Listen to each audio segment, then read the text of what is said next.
दोस्तों आज हम आपको आयुर्वेदिक विधि से स्नेह सिद्ध करने के लिए उसका पहले मूर्छन करना होता है और आज हम आपको तेल का मूर्छन करके बताएंगे और उसमें डाले जाने वाली सभी औषधियों का परिचय कराएंगे। तो वीडियो को लास्ट तक जरूर देखिए। चलिए आज की वीडियो को शुरू करते हैं और तेल मूर्छित करके दिखाते हैं।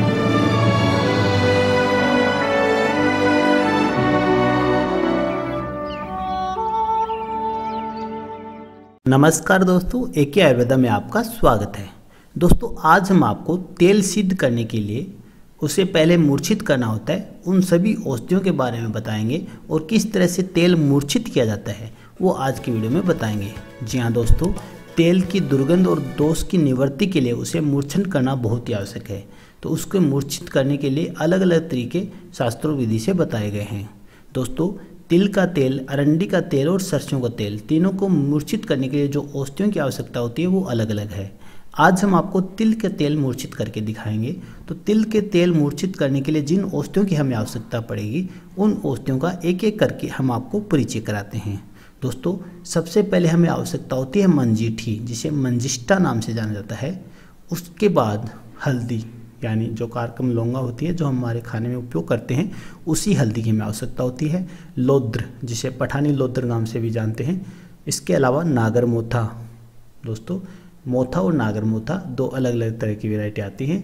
दालचीनी, त्वक जिस नाम से जिसको जानते हैं।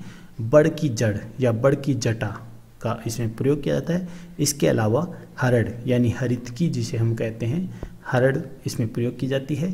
बहेड़ा यानी विभितक भी इसमें डाला जाता है। और आंवला, यानी ये जो त्रिफला की तीन औषधि हैं, हरड़, बहेड़ा, आंवला, इन तीनों का इसमें प्रयोग किया जाता है। इसके अलावा केवड़े का फूल का प्रयोग इसमें किया जाता है। जो हम नहीं ले पाए, केवड़े की जगह हमने मोगरे का उपयोग किया है, तो आप केवड़े के फूल मिले तो केवड़े के फूल का ही प्रयोग करें। नील कमल, यानी जो कमल नील कमल होता है उसके फूलों का प्रयोग इसमें किया जाता है। और खस, दोस्तों खस जो कि सुगंधित द्रव्य है उसका इसमें प्रयोग किया जाता है। तो कुल मिला के इन औषधियों का प्रयोग किया जाता है। सबसे पहले दोस्तों अगर आपको तेल मूर्छित करना है तो तिल का तेल आपको आवश्यक होगी। अगर आप 4 सेर तिल का तेल लेते हैं या लगभग 4 किलो तिल का तेल लेते हैं तो आपको मंजीठ यानी मंजिष्ठा दो है वो लेनी होती है 4 छटांग। छटांग का मतलब है एक छटांग में 5 तोले होते हैं, तो लगभग 60 ग्राम की एक छटांग हम मान सकते हैं। दोस्तों 4 छटांग का मतलब लगभग 240 ग्राम के आसपास होते हैं। तो दोस्तों सबसे पहले आपको करना क्या है कि जो मंजीठ है उसका काढ़ा अलग बनाना है और उसके अलावा हल्दी का जो कल्क है वो अलग बनाना है। और जो अन्य औषधियाँ हैं जिसमें नागर मोथा, लौद्र, हल्दी, दालचीनी है, उनको सभी को अलग कल्क बनाना है। तो इस तरह से हमें 3 जगह अलग अलग कल्क बनाने होंगे। फिर दोस्तों जो तेल है हमारा उसको थोड़ा गर्म करना है। जब वो गर्म हो जाए तो उसको उतार के थोड़ा ठंडा कर लें। दोस्तों मैंने थोड़ा ठंडा किया था लेकिन मैं चूल्हे पे ही रख दिया था। तो उसमें होता क्या है कि जब हम कल्क इसके अंदर डालते हैं, सबसे पहले आपको मंजिष्ठ का कल्क डालना है। तो जब हम इसमें अंदर कल्क डालते हैं तो बहुत ज़्यादा झाग उठते हैं। अगर आपका बर्तन छोटा होगा तो उससे आपका जो तेल है वो बाहर भी आ सकता है। इसीलिए शास्त्रों में बताया गया है कि जब भी आप तेल में कल्क डालें तो पहले तेल को गर्म करके फिर थोड़ा ठंडा कर लें और उसके बाद उसे नीचे उतार के फिर कल्क डालें और फिर ऊपर कढ़ाई में जो चूल्हे पे जो कढ़ाई या टॉप आपका हो वो कढ़ा चढ़ा दें। दोस्तों सिंपली आपको जो कढ़ाई या टॉप लेना है वो लोहे का नहीं लेना है। अगर लोहे का लोगे तो आपका जो तेल है उसका कलर काला हो सकता है। इसके लिए आप पीतल के कलाई किया हुआ कढ़ाई या टॉप ले सकते हैं और उसके अंदर ही इस तरह तेल को मूर्छित करें। तो देखिए दोस्तों कितने झाग उठ रहे हैं। इसीलिए आपको बता रहा हूँ कि थोड़ा सा तेल को ठंडा कर लें, यानी तेल को गर्म करके फिर ठंडा कर लें और उसके बाद इसका कल्क अंदर डालें। दोस्तों कल्क डालने के बाद जैसे सबसे पहले मंजिष्ठ का कल्क डालना है, उसके बाद आपको हल्दी का कल्क डालना है और बाकी जो बची औषधि है जिसमें लौद्र, नागर मोथा, दालचीनी, हरड़, बहेड़, आंवला, केवड़े के फूल और बड़ की जटा, उन सभी का कल्क डालना है। कल्क डालने के बाद आपको पानी इसमें प्रयोग करना होगा। नॉर्मली दोस्तों जितने आप तेल लेते हैं उसके 4 गुना मात्रा में आपको पानी लेना होता है। अगर आपने 4 लीटर तेल लिया है तो लगभग 16 लीटर के करीब आपको पानी की आवश्यकता होगी।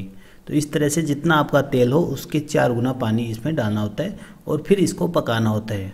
दोस्तों हल्की आंच पे इसको आप पकाइए। पकाने में आपको 2 या 3 दिन लगे तो कोई दिक्कत नहीं है। फिर इसको जब तक पकाना है जब तक इसका पानी सारा जल ना जाए। तो दोस्तों इस तरह से तेल का मूर्छन किया जाता है। अब इसमें जो औषधियाँ होती हैं वो अरंडी के तेल, सरसों के तेल और तिल के तेल में अलग अलग ली जाती हैं। सिंपली अगर जो हम औषधियाँ ली हैं अभी वो ली हैं हमने तिल के तेल के हिसाब से। अगर आप सरसों का तेल लेते हैं तो उसमें मंजिष्ठ, हल्दी, नागरमोथा, आंवला, बेल की छाल, अनार की छाल, नागकेसर, काला जीरा, सुगंध बला, दालचीनी और भेड़ा मिलाना होता है। अगर आप अरंड तेल का प्रयोग करते हैं उसकी मूर्छा के लिए आपको मंजिष्ठ, नागरमोथा, धनिया, चमेली के पत्ते, सुगंध बला, खजूर, बड़ की जटा, हल्दी, दारू हल्दी, दालचीनी, केवड़े के फूल, दही और कांजी का वर्णन बताया गया है। इस तरह से अलग अलग औषधियों को मूर्छित करने के लिए, अलग अलग तेल को मूर्छित करने के लिए अलग अलग औषधियों की आवश्यकता होती है। तो दोस्तों इस तरह से तेल मूर्छित किया जाता है। ये हम सिंपली आपको करके दिखा रहे हैं। इसी तेल से बाद में हम आपको महानारायण तेल या अन्य कोई तेल बना के दिखाएंगे और उसके रिजल्ट भी आपको बताएंगे। दोस्तों तेल को मूर्छित करना इसलिए आवश्यक है कि तेल की दुर्गंध और उसके आम दोष को निवृत्ति के लिए तेल को मूर्छित करना बहुत ही आवश्यक है। दोस्तों इस तरह से तेल मूर्छित करने के बाद उसे आप पीने के लिए भी प्रयोग कर सकते हैं, बस्ती देने के लिए भी प्रयोग कर सकते हैं और मालिश के लिए भी उपयोग में ले सकते हैं। जी हाँ दोस्तों, इसके जो मूल दोष होते हैं वो मूर्छित करने के बाद समाप्त हो जाते हैं, तो आप इसका प्रयोग कर सकते हैं।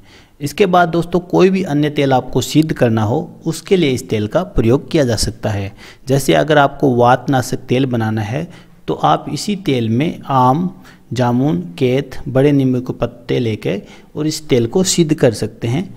दोस्तों वातजन्य सभी रोगों में तेल एक सर्वश्रेष्ठ औषधि है। कहा गया है कि दोषानुसार वायु के लिए तेल, पित्त के लिए घृत और कफ के लिए शहद सर्वश्रेष्ठ औषधि मानी गई है। इसीलिए दोस्तों अगर आप स्नेह जो तेल होता है उसकी अगर मालिश करते हैं तो जो आपके शिरा बंधन होते हैं वो नरम होते हैं।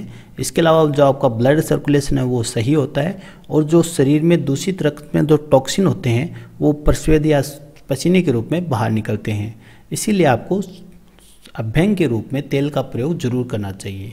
दोस्तों इसकी हल्की मालिश बहुत ही फायदेमंद रहती है। अगर आपको तेल मूर्छित किया हुआ है तो आप उसको सीधे भी प्रयोग में ला सकते हैं या किसी अन्य तेल को सिद्ध करने के लिए मूर्छित के तेल का प्रयोग किया जा सकता है। आजकल क्या होता है, जब तेल को हम मूर्छित करते हैं तो थोड़ा तेल हमारा वेस्ट होता है, इसीलिए आजकल तेल को मूर्छित किए बगैर ही सीधा प्रयोग में लिया जाता है। दोस्तों तेल की परीक्षा के लिए, जो तेल सिद्धि की परीक्षा के लिए हम देखते हैं कि अंगारे पे हम जब कल्क डालते हैं तो उसमें जो पानी की आवाज़ होती है वो नहीं होती, लेकिन जब हम तेल को मूर्छित करते हैं उस समय ऐसा नहीं होता। क्योंकि दोस्तों तेल मूर्छित करते समय हमें ये ध्यान रखना होता है कि तेल में थोड़ी पानी की मात्रा रहे, तभी हमें कढ़ाई को नीचे उतारना होता है या टॉप को नीचे उतारना होता है। क्योंकि दोस्तों इसी तेल को हमें स्नेह सिद्धि के लिए, तेल सिद्ध करने के लिए दोबारा इसको हमें गर्म करना होता है। तो अगर हम इसमें थोड़ा पानी रख भी देते हैं तो कोई दिक्कत नहीं है। और वैसे इसको टॉप को नीचे उतार के 5-6 दिन आप इसको धूप में रखेंगे तो इसमें जो बचा हुआ पानी है वो भी उड़ जाएगा। तो इस तरह से दोस्तों आप कपड़े की सहायता से इसको अच्छे से छान के और लटका के भी इसको छान सकते हैं। इसको छान के आप किसी अन्य बर्तन में स्टोर करके रख लें। जब भी आपको कोई तेल बनाना हो तो इस तेल का प्रयोग करके आप उस तेल का निर्माण कर सकते हैं। तो दोस्तों ये सिंपल सा तरीका है स्नेह या तेल को मूर्छित करने का। इसी मूर्छित तेल से आप करवीर तेल बना सकते हैं, काशी सादी तेल बना सकते हैं, घाव तेल या चक्रमर्द तेल या चंदनादी तेल। आप इसका जो चर्म रोगनाशक तेल भी बना सकते हैं, या फिर अगर आप इसका धातु तेल बनाना चाहें या नत्तादी तेल बनाना चाहें वो भी बना सकते हैं, नारायण तेल का बना सकते हैं। किसी भी तेल का प्रयोग आप इस तेल का प्रयोग करके कोई भी तेल सिद्ध कर सकते हैं, जिसमें आप माविस्कृत तेल है, मल तेल है या जो मनुशिलादि तेल है वो भी बना सकते हैं, और व्याघ्री तेल, वाथर तेल या षडबिंदु तेल भी इस तेल का प्रयोग करके आप बना सकते हैं। तो दोस्तों सिंपली किसी भी तेल को सिद्ध करने से पहले उसका मूर्छित करना बहुत ही आवश्यक है।